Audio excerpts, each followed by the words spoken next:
Itu ternyata uang ini adalah energi yang memadat, jadilah uang.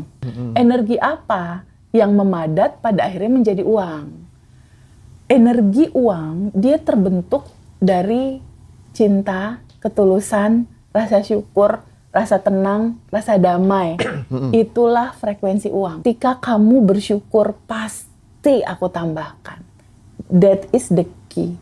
Pasti itu ya. Pasti. Ketika kamu bersyukur, maka pasti ku tambahkan. Karena syukur. Aku tambahkan.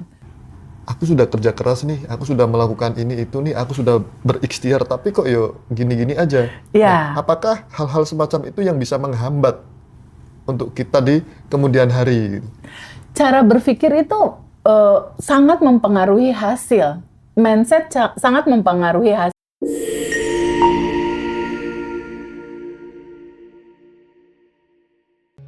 Oke Teh, selamat pagi. Pagi Mas Selamat Rozi. dari Minggu buat Iya. teman-teman semua Ngaji Roso juga. Kita kembali lagi di pagi hari ini menemani teman-teman Ngaji Roso. Ya. Oke Teh, kita langsung aja bicara terkait uang Teh. Uang itu kan sebenarnya datang ke orang yang siap kehilangan, bener nggak? Tapi kenapa keterkaitan berlebih bikin uang menjauh? Oke. Uang.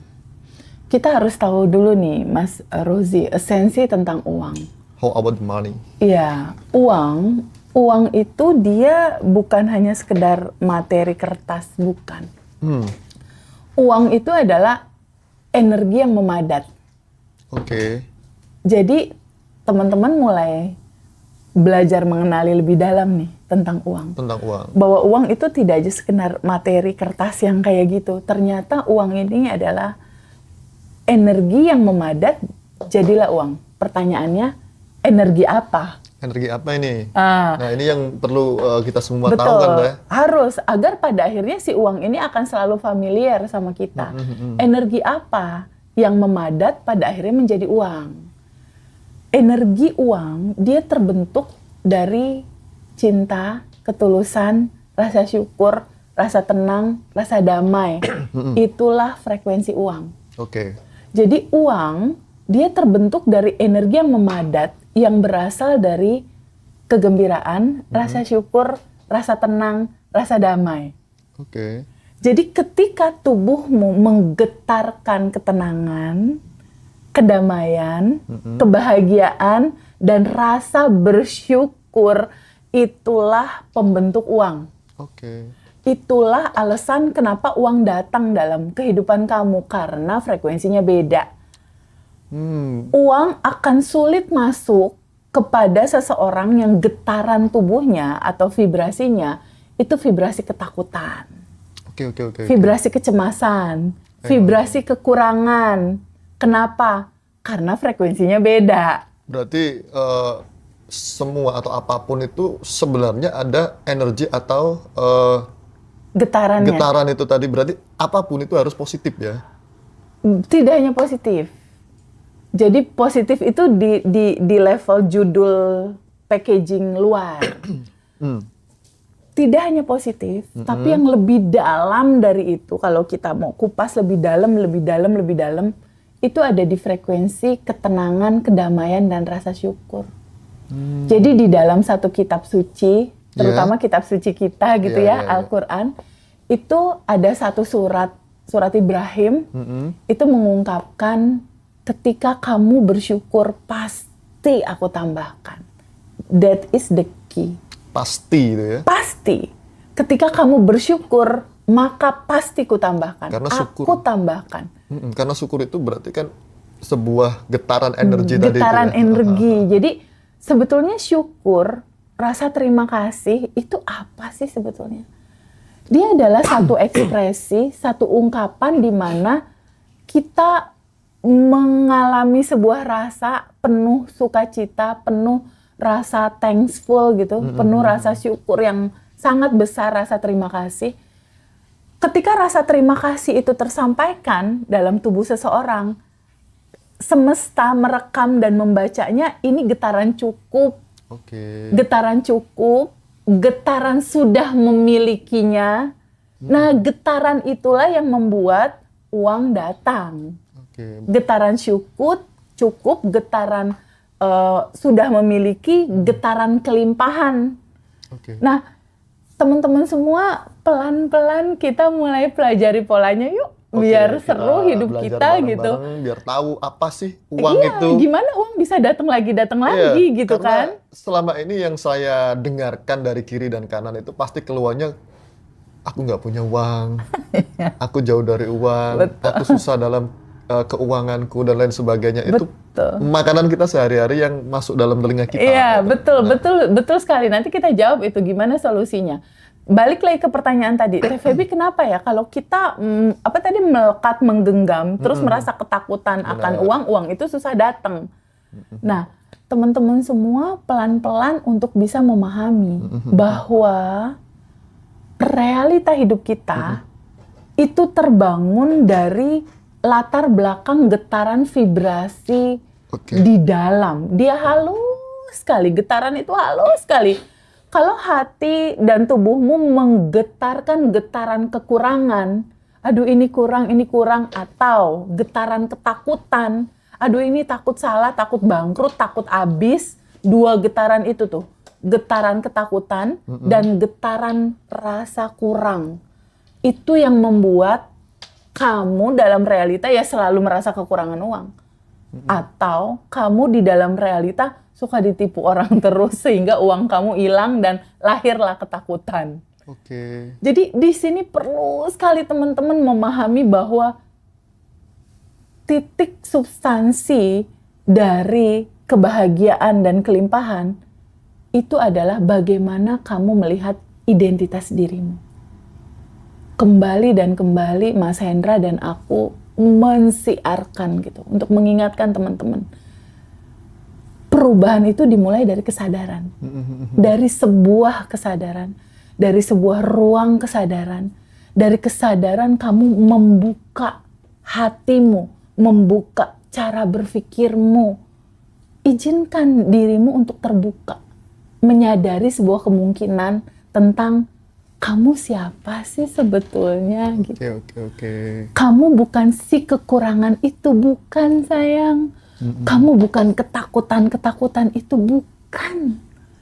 Izinkan kamu terbuka untuk mulai aware tentang siapakah dirimu. Karena dasar kesadaran inilah yang pasti merubah realitamu. Dasar kesadaran yang paling dalam, bukan di titik berpikir positif, berpikir negatif, bukan itu masih di permukaan. Tapi ada yang lebih halus lagi di dalam tentang latar belakang kamu melihat siapakah dirimu. Ada beberapa orang yang melihat diri dia itu, aduh aku mah nggak layak. Nah, itu yang sering terjadi. Aku nggak layak kaya, nggak layak makmur gitu. Jadi sebelum apa-apa mereka itu sudah memaknai dirinya itu bukan siapa-siapa karena gara-gara masalah, oh aku terlahir dari keluarga ini berarti aku bukan siapa-siapa. Sedangkan saya juga kan kadang berpikir, saya itu sadar bahwa kita mempunyai part yang sama, tergantung kita mengolahnya seperti apa. Nah, untuk mengembalikan kesadaran seperti itu ada teori tertentu atau seperti apa teh? Boleh ambil dari kisah nyata aku nggak? Monggo. Boleh ya? Silakan. Sejak kecil, aku terlahir, mama papa waktu aku TK tuh bercerai. Oke. Ada luka di situ ya, ada kekecewaan di sana. Dari kecil bisa dikatakan hidupku nggak berkecukupan, nggak. Mama di mana, papa di mana, aku sempat nggak tinggal sama mama, nggak tinggal sama papa. Jadi dari kecil SD, SMP, SMA itu ngalamin yang naik angkot, yang kurang, yang kalau ngelihat saudara keluarganya utuh, itu tuh yang ya Allah bahagia banget ya jadi mereka gitu kan. Kenapa aku nggak di posisi Kenapa dia? nggak di posisi itu, terus turun naik mobil kayak gitu, sampai pada akhirnya terus berjalan kuliah pun masih dalam situasi yang kurang lebih seperti itu. Bisa dikatakan kalau kata istilah umumnya mah perih hidupnya dan prihatin gitulah. Kurang lebih gitu ya. Bahkan memprihatinkan. Memprihatinkan. Dan mungkin kalau teman-teman yang saat ini sedang menonton ini ada di dalam posisi itu, teman-teman nggak usah khawatir. Ada temen dulu aku kayak gitu. teman-teman bisa nyimak nih sepenggal kisah dari Teh Feby. Dulu aku seperti itu. Pada saat kecil, yang lain main, yang lain turun naik mobil, aku harus misalnya cuci piring, harus marut, harus iniin sayur. Jadi kalau yang lain main, aku tuh yang, ya Allah itu bisa main, aku masih harus kayak gini dulu gitu. Jadi ada rasa-rasa enaknya jadi dia gitu. Suatu saat kuliah punya duit sedikit gitu ya, aku mulai berbagi. Karena aku pernah rasanya jadi yang nerima uang. Bener. Ketika dikasih uang 1.000, 2.000 tuh rasanya bahagia, ibaratnya gitu. Banget. Nah, di titik aku mulai ada uang, aku mulai, aku pernah ada di titik itu, mereka. aku mau melakukan sharing kebahagiaan karena aku tahu rasanya dikasih itu kayak apa gitu. Nah, perubahannya ada di mana? Dari yang aku seperti itu dulu sampai jadi di titik sekarang uang udah nggak perlu dicari, dia datang sendiri. Ibaratnya kayak gitu. Itu perubahannya di mana? Karena aku pernah dalam posisi teman-teman semua bingung, takut, cemas. Uang cuma 10.000, harus beli token listrik, harus beli beras, pampers anak habis, susu anak habis, token listrik habis. Jadi ada uang 100.000 tuh uangnya dipandangin karena bingung gitu. Ini mau kemana dulu ini uang gitu. Nah, pada akhirnya di titik sekarang itu gimana teh awalnya gitu kan? Mulailah belajar tentang kesadaran. Mulailah belajar tentang apapun yang pada akhirnya merubah mindset dan merubah cara pandang aku. Mulai belajar filsafat waktu itu 16 tahun, mulai belajar diamond cutter untuk menanam benih dan lain-lain. Tapi ada satu kebiasaan Mas Rozi yang bocor halus sedikit nih ya. Bocorin dikit biar nanti ada. Ada satu kebiasaan yang aku merasa kayaknya ini deh. Ada satu mindset yang tertanam di sini. Itu adalah prasangka baik sama Allah di atas rata-rata. Jadi letakkanlah asumsi atau prasangka dirimu terhadap kehidupanmu yang di atas rata-rata. Tapi kebanyakan masyarakat kita, ketika mereka tidak bisa mencapai apa yang mereka inginkan, apa yang mereka mau, akhirnya kan, aku sudah kerja keras nih, aku sudah melakukan ini itu nih, aku sudah berikhtiar, tapi kok gini-gini aja. Ya. Nah, apakah hal-hal semacam itu yang bisa menghambat untuk kita di kemudian hari? Cara berpikir itu sangat mempengaruhi hasil. Mindset sangat mempengaruhi hasil. Seperti yang tadi aku bilang, aku punya satu pemahaman prasangka baik pada Allah di atas rata-rata. Tapi kelimpahan yang aku rasakan di titik ini nggak cukup di situ. Ada satu action, ada satu aksi, ada satu habit yang mungkin itu nggak dilakukan sama banyak orang. Ada satu kegiatan-kegiatan yang mungkin itu nggak dilakukan sama orang. Jadi aku punya kebiasaan dulu sampai sekarang juga masih continue aku lakukan juga. Karena ala dulu ya, ala dulu perih, sedih, takut, bingung. Otomatis kalau secara Islam kita jatuhnya jadi sholat dan tahajud gitu. Nah, itu. Kan gitu kan. Untuk whispering, untuk berbisik kepada yang maha kaya gitu kan. Akhirnya malam hari yang aku lakukan itu berbisik gitu. Di salah satu surat di Al-Quran itu ada sebuah tulisan. Ya Allah yang maha baik, angkatlah derajatku, sayangilah aku, mudahkanlah urusanku dalam kehidupan di dunia ini. Itu aku baca ala dulu aku ya. Saat itu ini kita lagi cerita awal-awal. Lalu setelah itu aku kayak dikasih sebuah intuisi sama Allah saat itu ya, melalui getaran hati, getaran aliran semesta tanpa batas, untuk pada akhirnya sepertinya nggak cukup cuma berdoa gitu. Ada satu kebiasaan yang aku lakukan sedari dulu, yaitu ask to universe, bertanya kepada semesta di momen hening. Ya tahajud itu kalau ala aku, atau setelah sholat subuh. Ask to universe itu caranya gini. Ya Allah yang maha baik, ini uang aku tinggal 10.000. Ini bisa diikuti sama teman-teman ya. Jadi aku selalu bertanya ke dalam, aku jarang curhat keluar. Aku jarang banget mau ada masalah apapun yang terjadi sama aku. Sepertinya temen aku jarang ngedenger Feby curhat, jarang. Sama mama sekalipun enggak pernah bisa keluar dari mulut. Oke. Sama papa sekalipun enggak keluar dari mulut. Begitupun kadang-kala sama pasangan, enggak. Aku curhatnya lebih baik ngegelar sejadah, nyusruk sujud, dan bicara di situ. Ketika kamu berbisik ke bumi dalam sujud, dia akan sampai ke langit suaranya. Oh gitu ya. Bisikan lembut itu. Nah yang aku lakukan tuh gitu. Nih uang tinggal 10.000, bayaran banyak nih.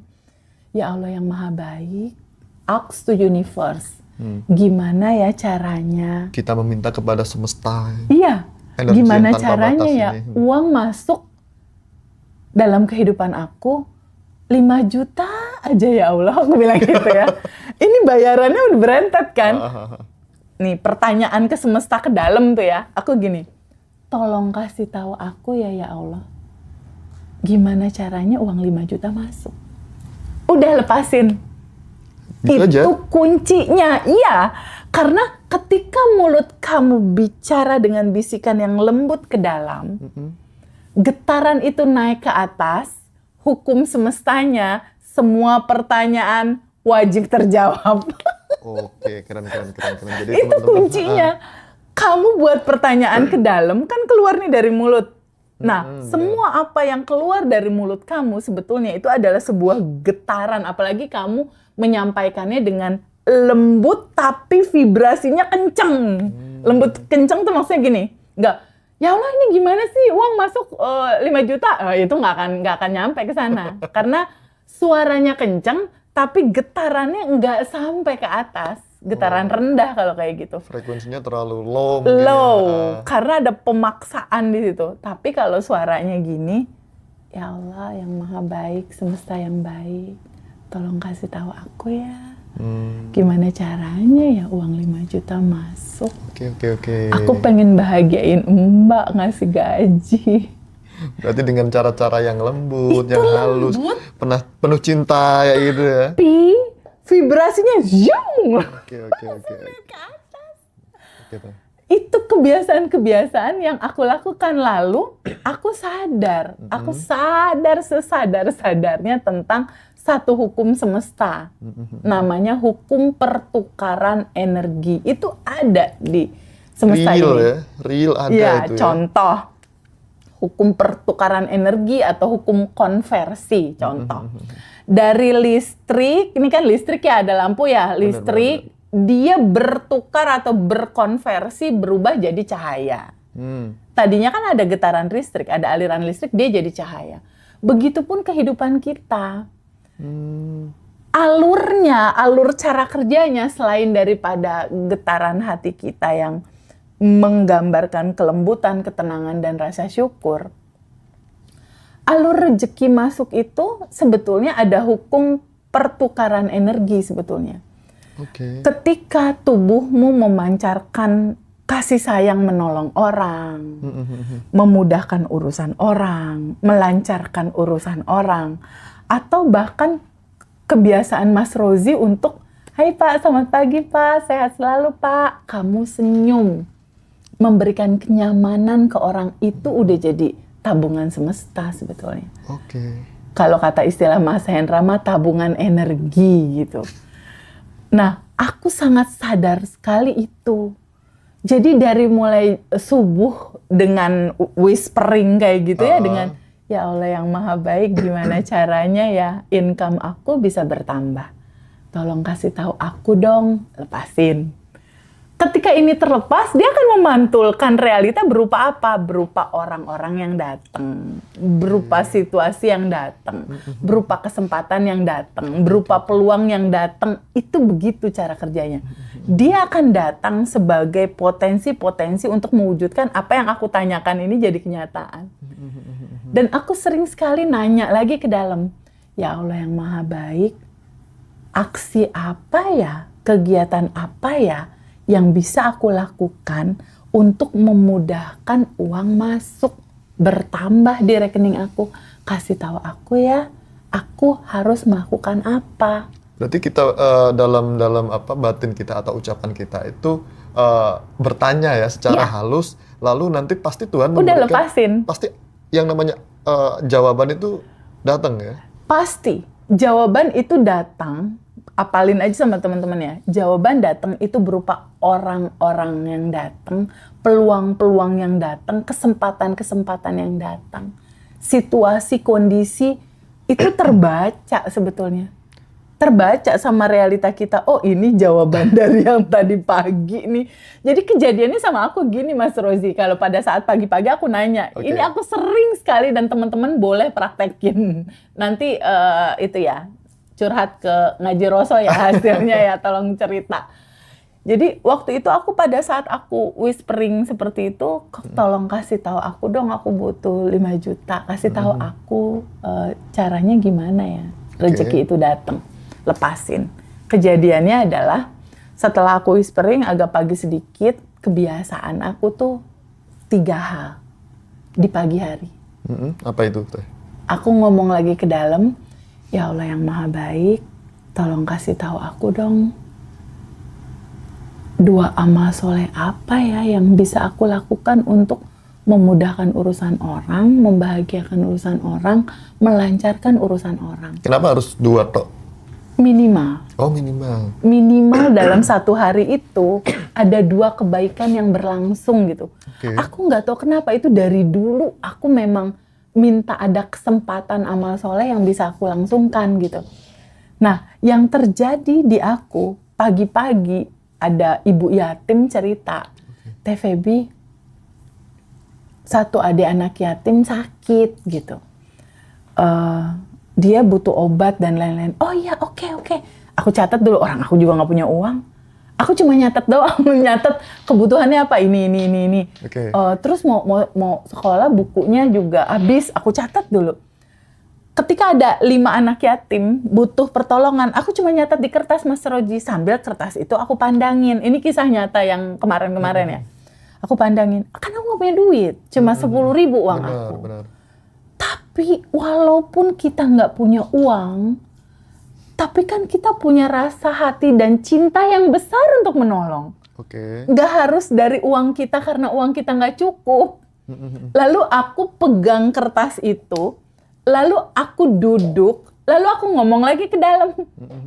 Ya Allah yang maha baik, ini anak-anak yatim butuh uang. Ini siapa yang bakal mengalirkan uang ke anak-anak ini? Tolong kasih tahu aku ya Allah, anak-anak ini rezekinya dari mana? Aku pengen nolong tapi kurang, uangnya juga nggak ada. Tolong kasih tahu aku ya Allah, getarkanlah ya Allah orang-orang teman-teman baik aku untuk jadi jembatan rezeki buat anak-anak ini. Dah, udah tuh aku lupa. Berkegiatan lah, ngetik lah, aku ketik, aku rekap. Oh ternyata ada lagi masuk-masuk, sampai ada 17 anak-anak. Waktu itu 17 adik-adik yatim ya. Aku rekap, aku pandangin layarnya karena totalnya udah ada sekitar 7 juta sekian buat anak-anak. 7 juta saldo aku aja 10.000. Pada saat kita melihat data itu dengan getaran pengen nolong. Bener. Getaran pengen, kayaknya bahagia banget ya ini anak-anak kalau dibeliin tas baru, tasnya katanya udah sobek gitu. Ini bahagia banget anak-anak kalau dikasih seragam baru, katanya seragamnya udah kekecilan, tangannya udah sampai segini.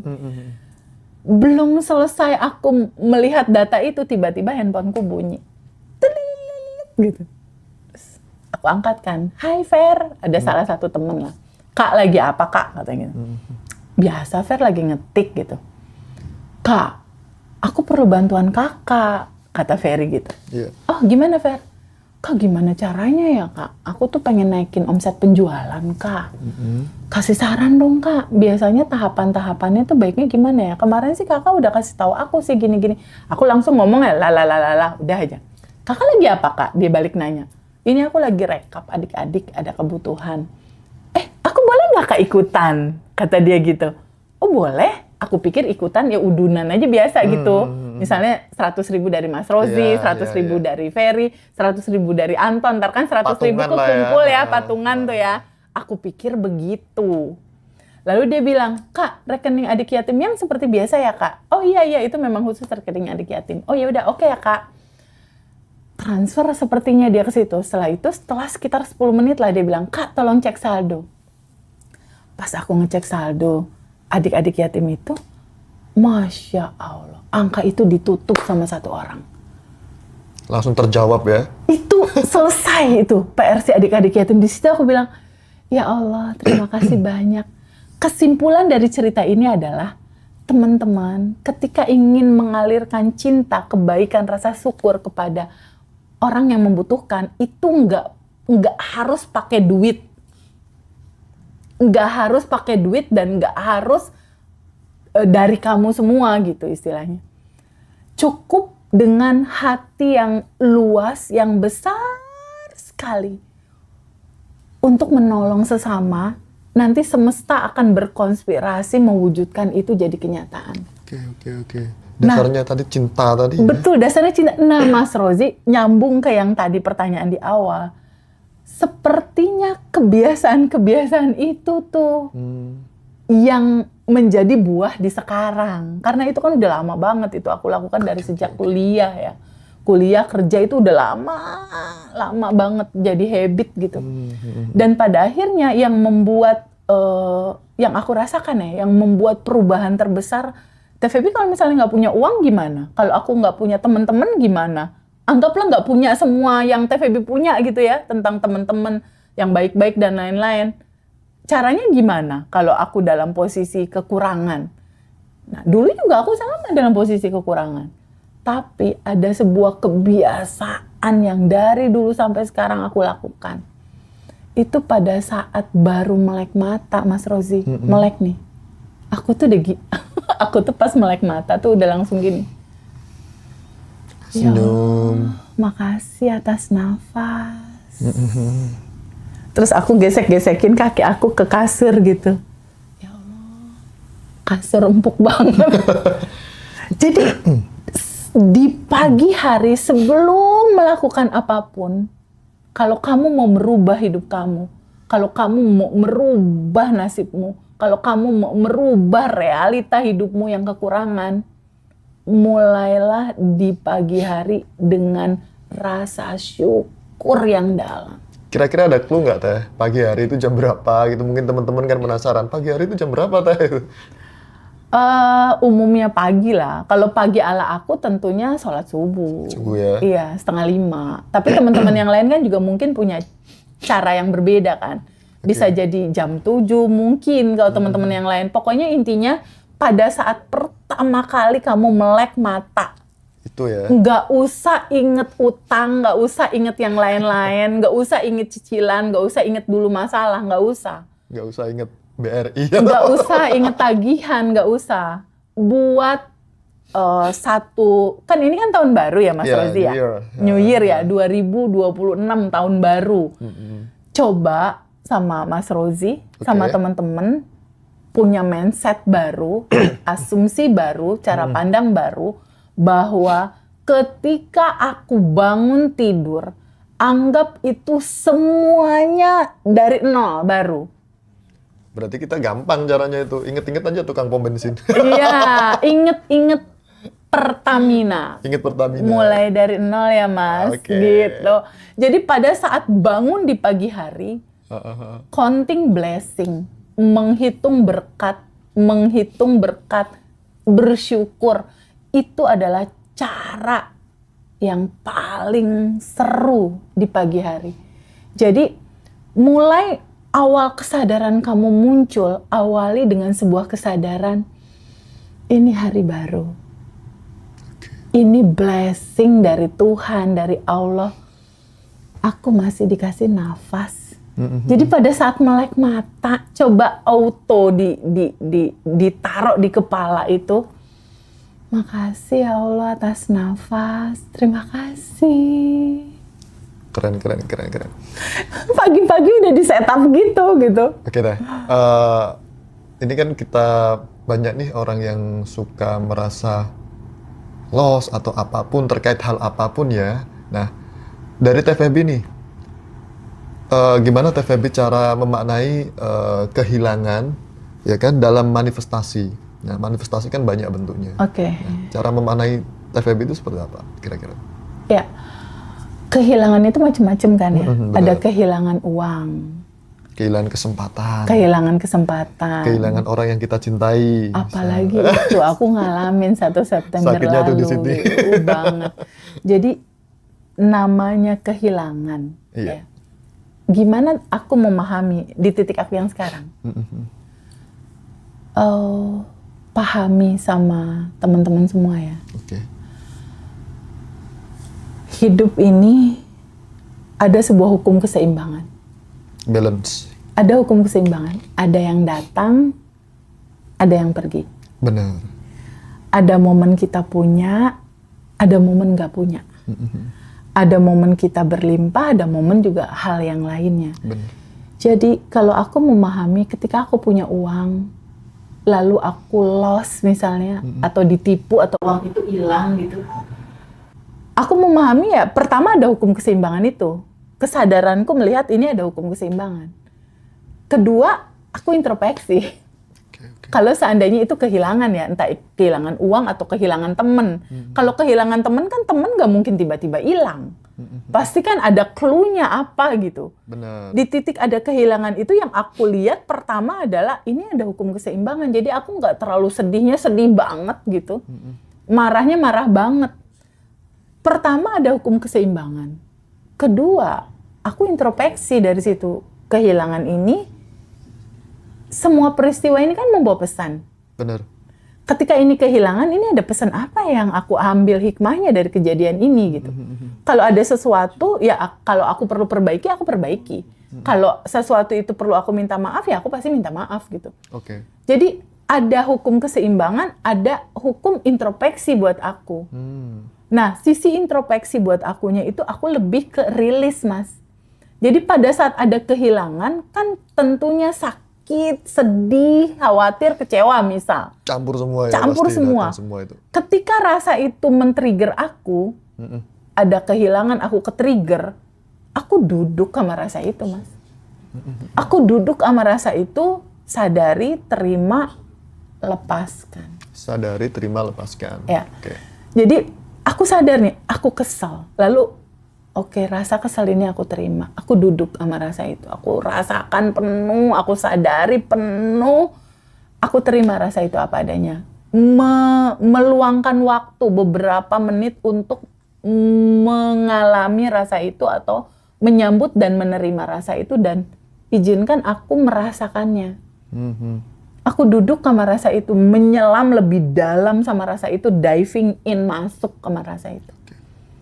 Itulah momen dimana proses itu buat aku menjadi indah gitu. Walaupun nangis ngerjainnya. Ya pastilah, manusiawi ya. Iya, kalau nangis. walaupun nangis, tapi air mata yang pleng keluar tuh Lega. apa ya, kerasa di sini itu nikmat gitu, ngelewati prosesnya. Oke. Nah, yang ketiga, pahami sama teman-teman semua, sama Mas Rozi, aku juga. Kemelekatan itu adalah penderitaan. Kemelekatan adalah sebuah penderitaan. Yes. Ketika kamu melekat banget sama uang kamu hilang, kamu menderita. Terlalu melekat itu menderita. Melekat ke anak, melekat ke uang, melekat ke mobil, melekat ke rumah, melekat ke suamimu, melekat ke istrimu, melekat ke pasanganmu. Kemelekatan itu penderitaan. Oh sama berarti ya. Kan sudah diajarkan dalam keyakinan kita jangan terlalu mencintai yang melebihi bahkan dirimu sendiri atau Iya. Tuhanmu gitu ya. Betul. Yang nggak akan pernah ninggalin kita tuh cuma napas kita, Mas. Bener. Jadi di titik aku yang sekarang, kemelekatan itu harus dirilis. Tentang apapun. Uang, rumah, mobil, anak, suami sekalipun. Jadi pada saat kemarin pasanganku 1 September meninggal, aku menyadari gitu, bahwa apa yang aku ucapkan dalam cerita materi ini tentang kemelekatan teruji di situ. Oke. Teruji di situ gitu. Jadi apa yang aku sampaikan bukan hanya sekedar sesuatu yang aku sampaikan, tapi aku mengalaminya. mengalaminya. Dimana ketika ini harus pulang, aku memahami bahwa siklus kehidupan ada datang dan ada pergi. Gitu. Iya, Tapi secara jiwa, tidak ada yang lahir, tidak ada yang pulang. Benar. Dia selalu ada. Dan itu yang aku rasakan. Aku nggak kehilangan suamiku kok. Dia selalu ada. Dan selalu bisa aku rasakan dimanapun aku berada. Keren. Nah, ini yang pelajaran yang paling berharga yang bisa teman-teman dapat, apalagi kalau ikut kelasnya Teh Feby ya. Masya Allah. Itu hari Senin kita ada Quantum Enlightenment, teman-teman. Kalau mau lebih seru gitu ya, merasakan bagaimana kita bersama berkomunikasi, ada momen di mana kita akan rilis bareng-bareng. Kalau masih ada teman-teman yang merasa melekat terhadap sesuatu gitu ya. Goals terbesar dari Zoom Quantum Enlightenment itu adalah bertemunya kamu sama kesadaran ini. Kesadaran melihat dari sudut pandang yang benar gitu tentang kehidupan ini, tentang dunia ini, tentang realita kamu. Karena sebetulnya Mas Rozi, apa yang kita cari nih, wah kita cari uang misalnya, atau apa yang kita tunggu nih, jodoh kita tunggu-tunggu, kapan dia datangnya. Oke.